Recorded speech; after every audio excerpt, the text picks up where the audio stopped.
Everyone, जैसा कि मैंने कहा था कि हम लोग अगर हमें पेपर में की तैयारी नहीं है और हमें क्वेश्चन नहीं आ रहा है, तब भी हम सीडीपी की पीडियोलॉजी हो या हर सब्जेक्ट की पीडियोलॉजी हो, उसको भी आसानी से टैग वर्ड की सहायता से जो है आंसर तक पहुंच सकते हैं। और इसी तरीके के लिए जो 2-3 दिन आपको प्रीवियस ईयर मैं आप लोगों के लिए लेकर आऊँगी, उसमें आप लोगों को टैग वर्ड से किस तरीके से आप आसानी से, अगर मुझे कुछ भी नॉलेज नहीं है, बस मैं समझ रही हूँ प्रश्न को, तो आसानी से उस प्रश्न तक के सही आंसर तक पहुँच जाने का एक तरीका होता है टैग वर्ड। जब आप लास्ट टाइम में अगर कुछ नहीं पढ़े हैं तो भी आप इसकी सहायता से अपना पेपर सॉल्व कर सकते हैं और पूरे के पूरे नंबर ला सकते हैं। ठीक है, तो यहाँ पे मैं आप लोगों के साथ वैसे ही इस पेपर को सॉल्व करूँगी और आप भी इसी तरीके से अगर इस वीडियो को पूरा देखते हैं तो आपको खुद ही समझ में आ जाएगा कि ये काम जिस तरीके से मैं कर रही हूँ ये आप भी बहुत आसानी से कर सकते हैं। तो ये वीडियो पूरी देखिएगा। आपको पेपर में कोई तैयारी नहीं है, फिर भी आप किस तरीके से पूरे नंबर ले आएंगे, ये वही तरीका है। ठीक है, तो प्रतिकूल परिस्थितियों में क्वेश्चन नंबर, ये पार्ट 2 है। पार्ट 1 मैंने इसी का 15 क्वेश्चन जो है इससे पहले की वीडियो में दिया है, तो वीडियो को अगर पूरा देखेंगे तो चीज़ें समझ में आ जाएंगी और उस वीडियो को भी ज़रूर देखिएगा। रही बात सीडीपी के लिए कुछ इम्पॉर्टेंट जो टॉपिक थे उनकी मैंने वीडियोज़ बनाई हुई हैं, इसी वीक के में आपको मिली होंगी। तो वो वीडियो अगर आप पहली बार देख रहे हैं तो आप उस वीडियो को जाके देखिएगा। उतने टॉपिक से आपका, और ये जो मैं बता रही हूँ इस तरीके से आपके पेपर सॉल्व हो जाएंगे। और आगे के दिन में पूरे टैग वर्ड्स की लिस्ट देने वाली हूँ, जहाँ से आपके 75 नंबर के क्वेश्चन जो हैं उसमें से कम 60 आप पूरे के पूरे सही करके आएंगे। तो पहला क्वेश्चन यहाँ पे क्वेश्चन नंबर 16 से देखते हैं। प्रतिकूल परिस्थितियों और वंचित पृष्ठभूमि वाले अधिगमकर्ताओं को संबोधित करने के लिए निम्नलिखित में से कौन सी पद्धति प्रभावशाली नहीं है। और यहाँ पे जो आंसर की खोज करनी है हमको, वो किस तरीके से करनी है, इसी को समझेंगे। यहाँ पे जो प्रश्न पूछा गया है नहीं है, यानी वो निगेटिव ऑप्शन को, निगेटिव टैग वर्ड को हमको समझना है कि इसमें निगेटिव टैग वर्ड्स क्या है। आंसर अगर मैं बताना चाहूँ तो डायरेक्ट मैं बता सकती हूँ। देखिए, चुनौतियों को समझना है। अभी जो वंचित पृष्ठभूमि के बालक है उनकी चुनौतियों को समझना, ये एक पॉजिटिव टैग वर्ड है। ट्यूशन पढ़ने के लिए कहना, किसी भी स्टूडेंट को ट्यूशन पढ़ने के लिए कहना विद्यालय के बाहर, वो भी टीचर के द्वारा, ये एक बहुत ही नेगेटिव वर्ड है। क्योंकि अगर आप शिक्षण कर रहे हैं, आपके शिक्षण में वो काबिलियत नहीं है जिस वजह से आपके बच्चों को बाहर ट्यूशन पढ़ने के लिए आप कह रहे हैं, क्यों आप नहीं समझा सकते? तो एक चीज़ ये आपके किसी भी मायने में टीचिंग के मेथड में कहीं भी आता है, ट्यूशन पढ़ने के लिए कहना ये, और जिससे कि अध्यापक उन पर अधिक ध्यान ना देना पड़े, तो ये कामचोरी एक तरीके से टीचर की, और ये कभी भी पॉजिटिव तो हो नहीं सकता। तो प्रभावशाली पद्धति नहीं है पूछा गया है, हमारा आंसर यही निकल गया।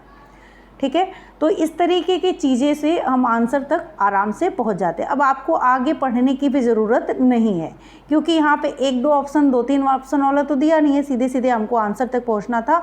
और हमारा आंसर यहीं पे टैग वर्ड ट्यूशन पढ़ने के लिए कहना, और यहाँ पे नहीं है पूछा गया है, तो ये प्रभावशाली नहीं है। ठीक है, क्वेश्चन नंबर 17 देखते हैं। बच्चों के अधिगम में शारीरिक स्वास्थ्य और सांवेगिक अवस्था।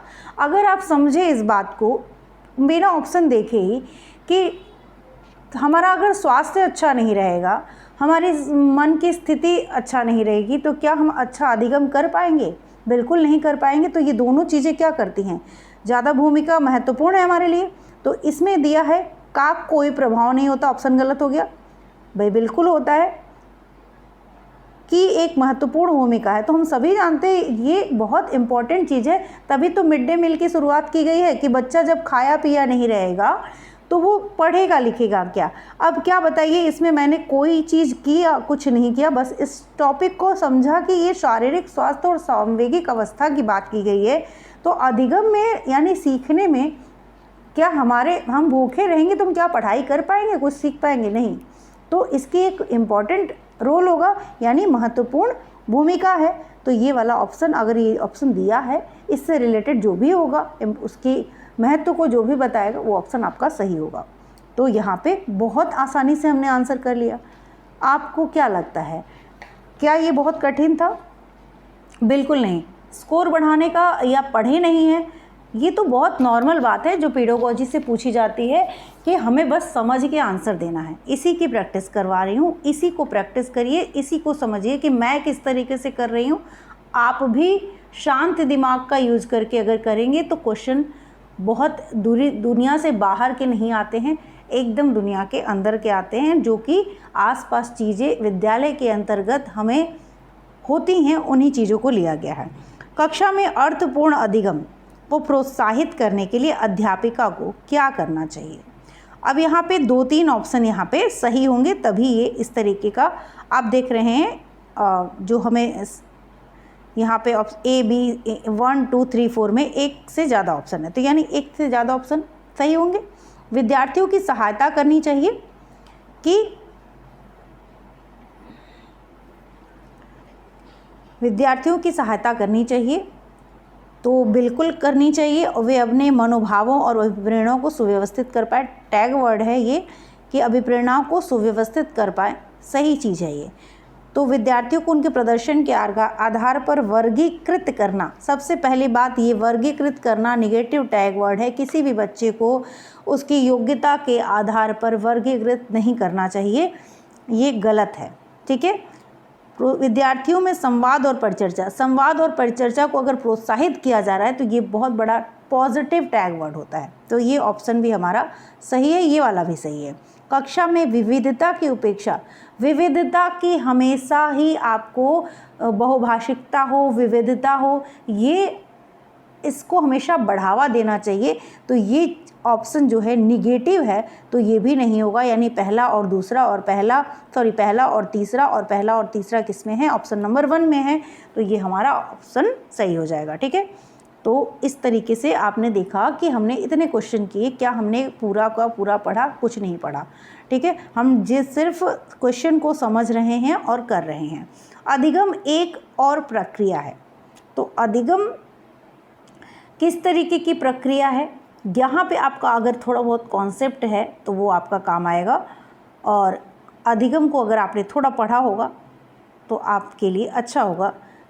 सक्रिय प्रक्रिया है, अगर एक भी चीज़ जानते हैं, अधिगम निष्क्रिय नहीं है, व्यक्तिगत नहीं है, रैखिक नहीं है, सक्रिय प्रक्रिया है, तो ये वाला ऑप्शन हम सेलेक्ट करेंगे और जटिल और सक्रिय प्रक्रम है, ठीक है। तो ऑप्शन नंबर 1 यहाँ पे सही हो जाएगा। अपनी कक्षा में अर्थपूर्ण अधिगम को सुसाध्य बनाने के लिए अध्यापिका को अपनी कक्षा में सामाजिक, देखिए जब भी अभी मैंने आप लोगों से बोला सामाजिक, सांस्कृतिक, धार्मिक, भाषीय विविधता को कभी भी जब विविधता आ जाए तो उसको प्रोत्साहित करना चाहिए, बढ़ावा देना चाहिए, ये सारी चीज़ें करनी चाहिए। तो यहाँ पे निगेटिव वर्ड्स 3 ऑप्शन में दिए गए हैं। टालना नहीं चाहिए, उपेक्षित नहीं करना चाहिए, अनदेखा नहीं करना चाहिए, क्या करना चाहिए? समझना चाहिए। अब समझने की जगह अगर बढ़ावा भी होता तो भी आपका करेक्ट होता। तो विविधता हो, मल्टीलिंगुअलिज्म, ये सारी चीज़ें जो है ना, इनको हमेशा ही बढ़ावा देना चाहिए, इनको समझना चाहिए। तो ये इस तरीके से आप अगर CDP के क्लासरूम की जो एक्टिविटीज़ हैं, क्लासरूम में किस तरीके से बच्चे के प्रति जो व्यवहार करना है, उसको अगर आप समझ लेते हैं, आप आसानी से पेपर को कर पाएंगे और कोई क्वेश्चन मुझे नहीं लगता कि गलत होगा। और ये CDP में ही नहीं, ये हर पेडागोजी में आपके पूछा जाएगा। इस तरीके के जो प्रश्न हैं ये हर सब्जेक्ट की जो पेडागोजी है, मैथ के स्टूडेंट के साथ ऐसे क्या करना चाहिए, तो बस वो आपको बस माइंड में इस तरीके के क्वेश्चन के लिए प्रिपेयर रहना और इसको प्रैक्टिस कर देंगे, तभी आपका अच्छा मार्क्स आएगा। इसके लिए किसी पढ़ाई की ज़रूरत नहीं है, इसके लिए समझ की ज़रूरत है और उस चीज़ को आप करते करते करते सीख जाएंगे। बस हमारी तरह आप आपको अगर ठीक लग रहा हो, ये मेरा तरीका है, मुझे लगता है कि आपको हेल्प करेगा, इसलिए मैं शेयर कर रही हूँ। अगर आपको अच्छा लगे, सही लगे मेरी राय, तो आप लाइक करके ज़रूर बताइएगा कि आपको कैसा लगा ये। कक्षा में प्रभावशाली अधिगम के लिए वातावरण की रचना करनी चाहिए बजाय वातावरण के। प्रभावशाली अधिगम के लिए किस तरीके का सहयोगिक, पहले तो आप निगेटिव वाला, भयावह, किसी भी क्लास को भयावह बनाना ये कोई आपके लिए अच्छी बात नहीं है। क्लासरूम में आप बच्चों को डरा के नहीं रख सकते, तो ये निगेटिव टैग वर्ड से तीसरा वाला ऑप्शन कट गया, ठीक है। तो होगा क्या भाई, यहाँ पे जो आपका सही आंसर हो जाएगा वो हो जाएगा सहयोग। सहयोग सबसे अच्छी चीज़ है कि एक दूसरे के साथ बच्चे अगर मिलजुल के काम करेंगे और कंपटीशन भी हो लेकिन सहयोग भी हो। कंपटीशन के साथ साथ प्रतिस्पर्धा तो ठीक है, लेकिन उसके साथ साथ आपका सहयोग की भावना होनी चाहिए, इसलिए हमारा ऑप्शन नंबर 1 यहाँ पे करेक्ट हो जाएगा। क्वेश्चन नंबर 22 देखते हैं, कौन सा उदाहरण विद्यार्थियों को अधिगम के लिए अभिप्रेरित करने के लिए प्रभावशाली पद्धति है। अब अभिप्रेरित करना है तो आप अगर सीखने से ज़्यादा कार्य पूर्ण करने पर, सीखना ज़रूरी होता है, कार्य पूर्ण करना ज़रूरी नहीं है। अगर काम थोड़ा अधूरा भी रह जाए लेकिन आपने अगर उससे कुछ सीखा तो ये ज़्यादा ज़रूरी है। तो ये गलत हो गया ऑप्शन नंबर 2। वह कार्य देना जो बहुत सरल हो। जब बहुत सरल है तो आप सिखा क्या रहे हैं। प्रतियोगिताओं के लिए बहुत से अवसर उपलब्ध कराना, ठीक है, लेकिन बहुत अच्छा ऑप्शन अगर आप देखें तो पाठ उपलब्ध कराना। पाठ उपलब्ध कराना क्या होता है कि बच्चा कुछ सीख सकता है, लेकिन अगर आप उसको थोड़ा सा सहायता दे दे तो वो जितना कर सकता था उससे बहुत अच्छा कर पाएगा। यानी अगर कोई बच्चा की ड्राइंग अच्छी है और एक अच्छा ड्राइंग टीचर अगर उससे मिल जाता है तो उस ड्राइंग में वो ना महारत हासिल कर लेगा और वो बहुत अच्छा कर जाएगा। तो अगर विद्यार्थियों के अधिगम के लिए अभिप्रेरित करने के लिए प्रभावशाली पद्धति जो है वो है पाठ उपलब्ध कराना, स्कैफोल्डिंग जिसको बोलते हैं, विशेषकर जब विद्यार्थी कोई नया कौशल सीख रहे हों। ठीक है, ऑप्शन नंबर 1 यहाँ पे करेक्ट हो जाएगा। 22 का ऑप्शन नंबर 1। अगर वीडियो अच्छी लग रही है तो फटाफट वीडियो को लाइक कर दीजिएगा और कमेंट करके ज़रूर बताइएगा आपको वीडियो कैसी लगी। एक कमेंट, एक वर्ड ज़रूर लिखिएगा। ठीक है, बच्चों के चिंतन के विषय में निम्नलिखित में से कौन सा कथन सही नहीं है। अब नहीं है की बात की गई है और यहाँ पे हमारा आएगा कि बच्चों के बारे में अगर आप जानते हैं तो आराम से इस चीज़ को, बच्चे अपने आसपास की विविध घटनाओं के बारे में स्वयं अपने सिद्धांतों की रचना करते हैं। बच्चे अपने प्रवृत्तियों को स्वयं नहीं सोच सकते, बहुत बड़ी गलत बात है, क्योंकि पियाजे ने क्या कहा था कि बच्चे नन्हे वैज्ञानिक हैं। ठीक है, और अगर वैज्ञानिक हैं तो वो क्या कर सकते हैं, बिल्कुल सोच सकते हैं। तो यहाँ पे हमें ऑप्शन तो सही ऑप्शन मिल गया है कि क्या आंसर है, पढ़ने की ज़रूरत नहीं है, क्योंकि यहाँ पे जो पूछा गया है कथन सही नहीं है। और बच्चे स्वयं प्रत्यय को स्वयं नहीं सोच सकते हैं और अध्यापक की मूल भूमिका उन्हें जानकारी उपलब्ध कराना है। बच्चे नन्हे वैज्ञानिक होते हैं, वो सोच सकते हैं, ऐसा पियाजे ने कहा था।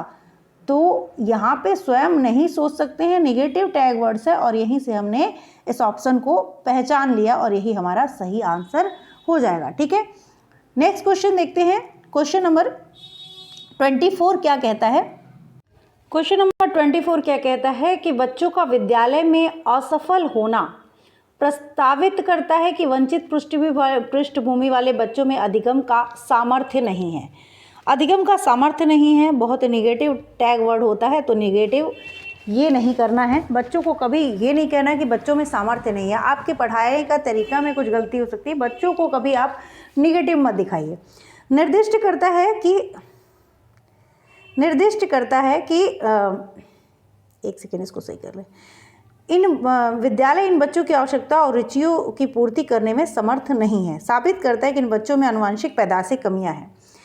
बच्चों की कमियां निकालना बंद करिए, बच्चों में सामर्थ्य नहीं है ये कहना बंद करिए। सूचित करता है कि अभिभावकों में अपने बच्चों के अधिगम में सहायता करने का सामर्थ्य नहीं है।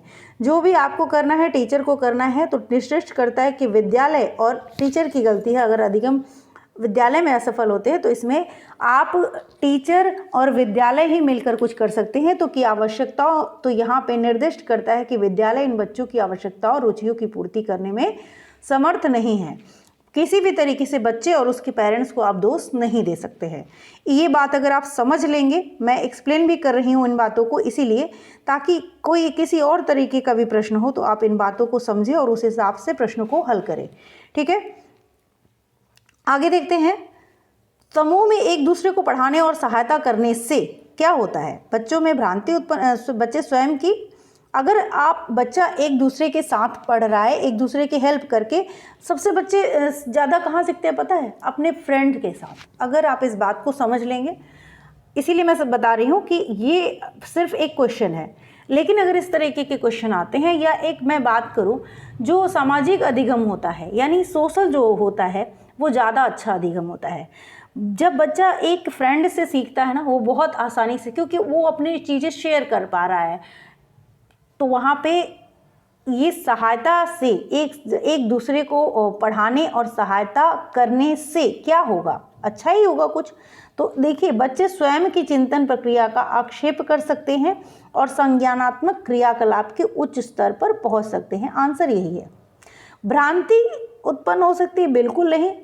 ध्यान भंग हो सकता है, बिल्कुल नहीं। निगेटिव टैग वर्ड्स हैं सारे। बच्चों में प्रतिस्पर्धात्मक प्रवृत्ति उत्पन्न होती है, ऐसा नहीं होता है। विघ्न और रुकावट, सारे निगेटिव टैग वर्ड। विघ्न, रुकावट, ध्यान भंग होना, भ्रांति उत्पन्न होगी, इससे कोई ध्यान भंग नहीं होता है। बच्चे एक दूसरे के साथ खेल के जरिए हो, चाहे ग्राउंड के मैदान में हो, चाहे जैसे भी हो, बच्चे एक दूसरे बच्चे के साथ अगर बातचीत कर रहे हैं या एक दूसरे से समूह में पढ़ रहे हैं, तो वो उनके चिंतन प्रक्रिया को और अच्छा ही करेगा, उसको उच्च स्तर पर, संज्ञानात्मक क्रियाकलाप के उच्च स्तर पर पहुंच सकते हैं। ये ऑप्शन आपका सही हो जाएगा।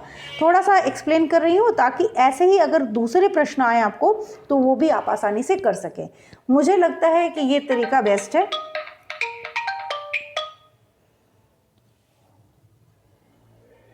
क्वेश्चन नंबर 26 देखते हैं। कक्षा में अध्यापिका अपनी शिक्षा शास्त्र और आकलन की विधियों को विद्यार्थियों की व्यक्तिगत जरूरतों के अनुसार परिवर्तित करती है। तो एक कैसी कक्षा है? अध्यापक केंद्रित, प्रगतिशील, पाठ्य पुस्तक केंद्रित और व्यवहारवादी।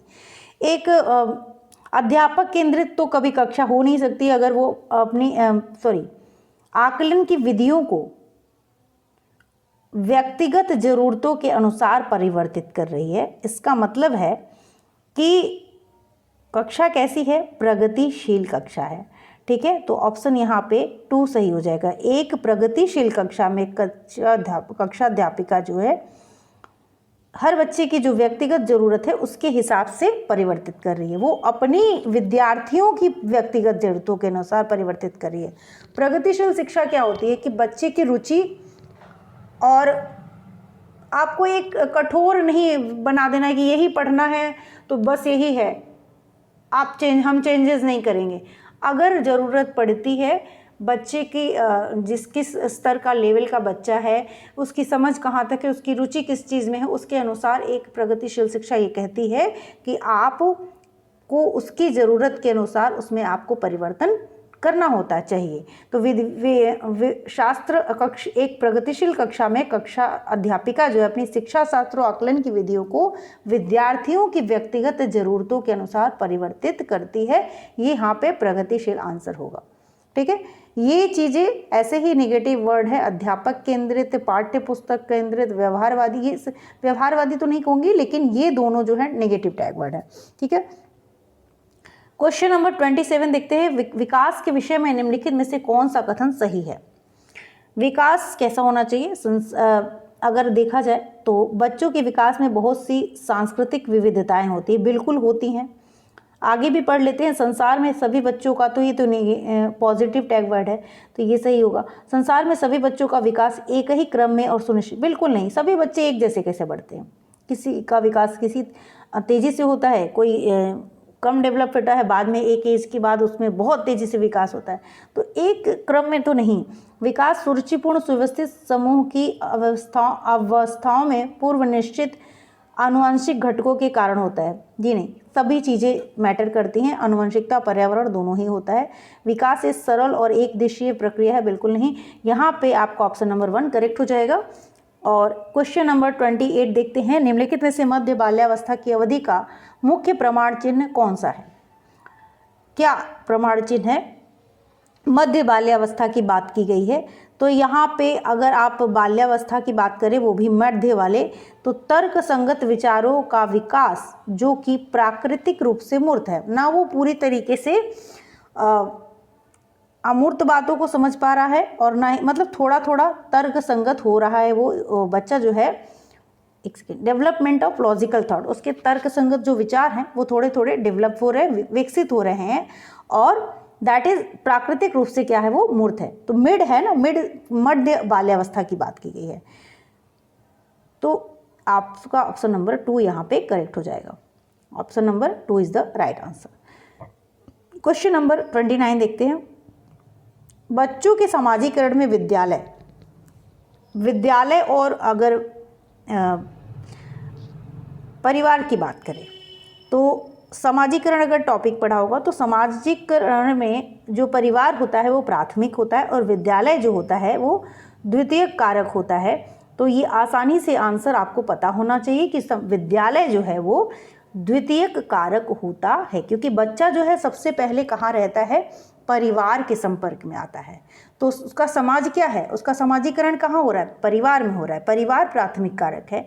उसके बाद हो जाता है विद्यालय में, जहाँ पे वो बहुत सारे बच्चों से मिलता है, टीचर से मिलता है। तो उसका दूसरा समाज क्या होता है, द्वितीयक कारक क्या है, विद्यालय है। तो विद्यालय क्या है, द्वितीयक कारक है। ठीक है। क्वेश्चन नंबर 30 आज का लास्ट क्वेश्चन, जिसमें हमने 15 क्वेश्चन आपको बताया कि बिना किसी ज्ञान के बस ये जानते हैं हम कि बच्चों के साथ कैसा व्यवहार करना है, बच्चे हमारे शिक्षण प्रक्रिया, अधिगम प्रक्रिया में कितने इम्पोर्टेंस रखते हैं। बच्चे को कभी आपको नेगेटिव बात नहीं कहनी है, दंड नहीं देना है, उनको कभी आपको उपेक्षा नहीं करनी है। ये सारी बातें अगर आप समझ जाएंगे, पेडागोजी को आसानी से कर लेंगे। ठीक है।